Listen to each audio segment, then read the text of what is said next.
മംഗളൂരുവിൽ സംഘപരിവാർ പ്രവർത്തകർ മലയാളി യുവാവിനെ തല്ലിക്കൊന്ന കേസിൽ അന്വേഷണത്തിൽ വീഴ്ച വരുത്തിയ പോലീസ് ഉദ്യോഗസ്ഥർക്കെതിരെ നടപടി. മംഗളൂരു റൂറൽ പോലീസ് സ്റ്റേഷനിലെ inspector Shivakumar, head constable Chandra, constable Yallalinga എന്നിവരെയാണ് സസ്പെൻഡ് ചെയ്തത്. സിജു കണ്ണൻ വിവരങ്ങളുമായി ചേരുന്നു. സിജു, മാനസിക വെല്ലുവിളി നേരിടുന്ന ഒരാളെയാണ് ചില മുദ്രാവാക്യം വിളിച്ചതിൻ്റെ പേരിൽ തല്ലിക്കൊന്നത്. ഇവിടെ പോലീസ് നടത്തിയ വീഴ്ച എന്തായിരുന്നു?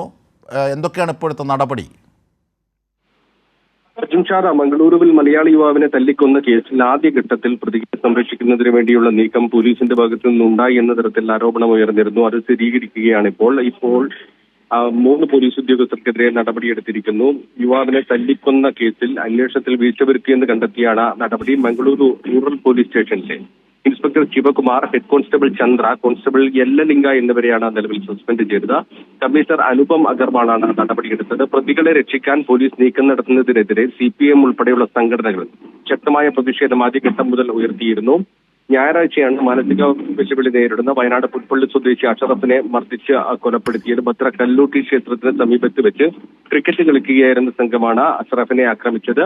മൈതാനത്ത് ക്രിക്കറ്റ് കളിക്കുന്ന സംഘം ബാറ്റും വടികളും ഉപയോഗിച്ച് അഷറഫിനെ ക്രൂരമായി മർദ്ദിച്ച ശേഷം ഉപേക്ഷിച്ച് അവിടെ നിന്ന് രക്ഷപ്പെടുകയായിരുന്നു. 2 മണിക്കൂറിന് ശേഷം പോലീസിന് അജ്ഞാത മൃതദേഹം കണ്ടെത്തിയതായി വിവരം ലഭിച്ചു. തുടർന്ന് പോലീസ് സ്ഥലത്തെത്തി പരിശോധന നടത്തി. CCTV ദൃശ്യങ്ങളും മൊബൈൽ ടവർ ഡാറ്റ ലൊക്കേഷൻ ഉൾപ്പെടെ വിവരങ്ങൾ എടുത്തതിന് ശേഷമാണ് ഇത് കൊലപാതകമാണെന്ന് വ്യക്തമായത്. പോസ്റ്റ്മോർട്ടം റിപ്പോർട്ടിലും ആന്തരികാവയവത്തിലുള്ള രക്തസ്രാവമാണ് മരണകാരണമെന്ന് വ്യക്തമായിരുന്നു. തുടർന്ന് നടത്തിയ അന്വേഷണത്തിലാണ് കുടുംബുവിലെ തീവ്ര ഹിന്ദുത്വ ക്ലബ്ബ് സാമ്രാട്ട് ഗേറ്റ്സിലെ 20ഓളം പേരെ പോലീസ് അറസ്റ്റ് ചെയ്തത്. സംഘപരിവാർ പ്രവർത്തകരാണ് ഇവർ. ഇതിനുശേഷം ഇയാളെ ദേശവിരുദ്ധനാക്കി ചിത്രീകരിക്കുന്നതിന് വേണ്ടി പലതരത്തിലുള്ള വ്യാജ പ്രചരണങ്ങളും നടത്തിയിരുന്നു. പാകിസ്ഥാൻ അനുകൂല മുദ്രാവാക്യം മുഴക്കിയെന്നുൾപ്പെടെയുള്ള വ്യാജ പ്രചരണമാണ് നടത്തിയത്. എന്നാൽ അത് സ്ഥിരീകരിക്കുന്ന വിവരങ്ങളൊന്നും പോലീസിന് ലഭിച്ചിട്ടില്ല.